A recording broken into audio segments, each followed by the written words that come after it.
What's up, guys? By the way, this is Mr. Yosalan, yours truly.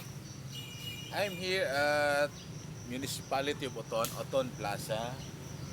I'm wearing this green jersey shirt at is because I am attending our first company online academy team building. So I would like to say thank you to all who known at Zaya English Academy. So by the way, guys, this is Municipality of Uton. This is the first municipality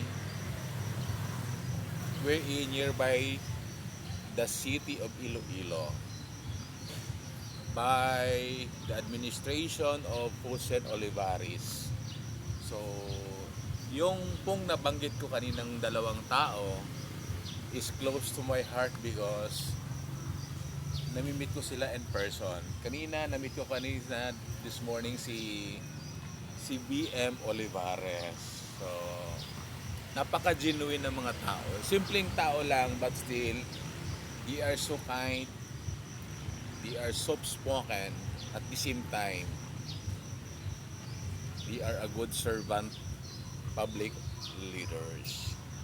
So, I'm here at Municipality Oton, guys. I'm wearing this because this is my personalized sublimation t-shirt or jersey. By the way, we have also our my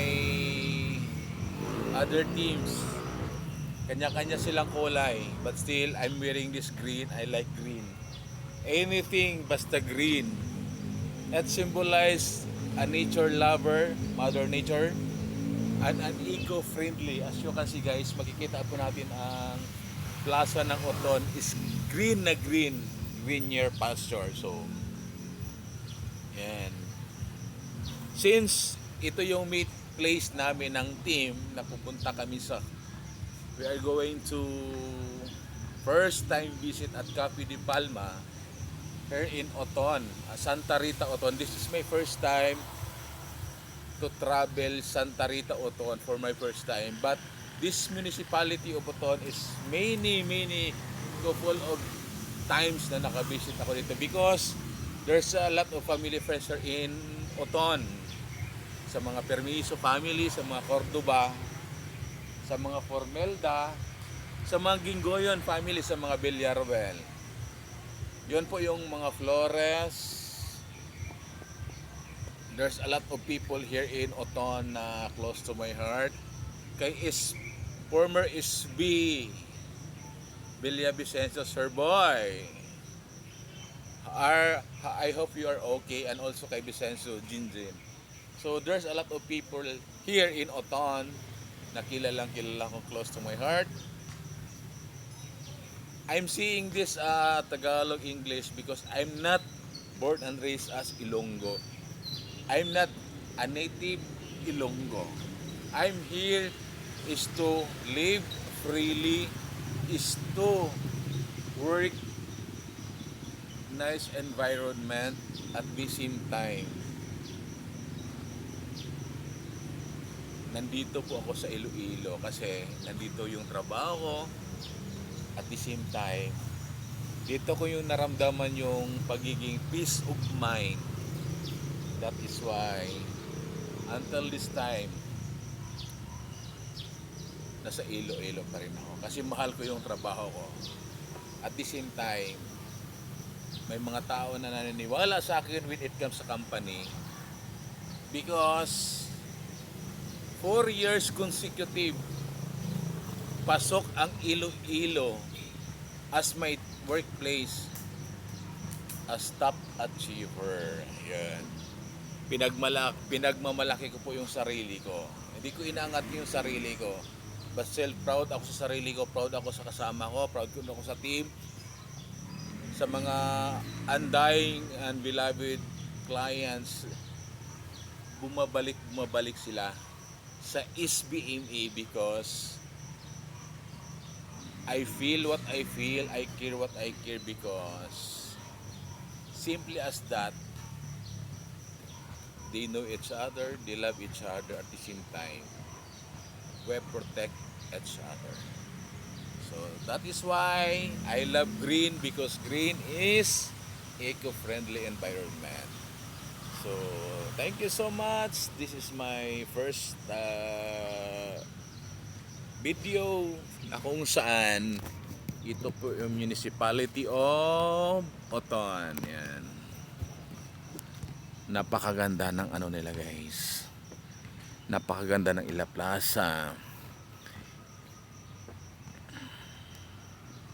So this is Oton Saga Mural. Yan. Saga Mural is a tableau in stone designed by renowned sculptors Sir Timothy Homayao, executed by the Maranian Brothers, conceptualized landscape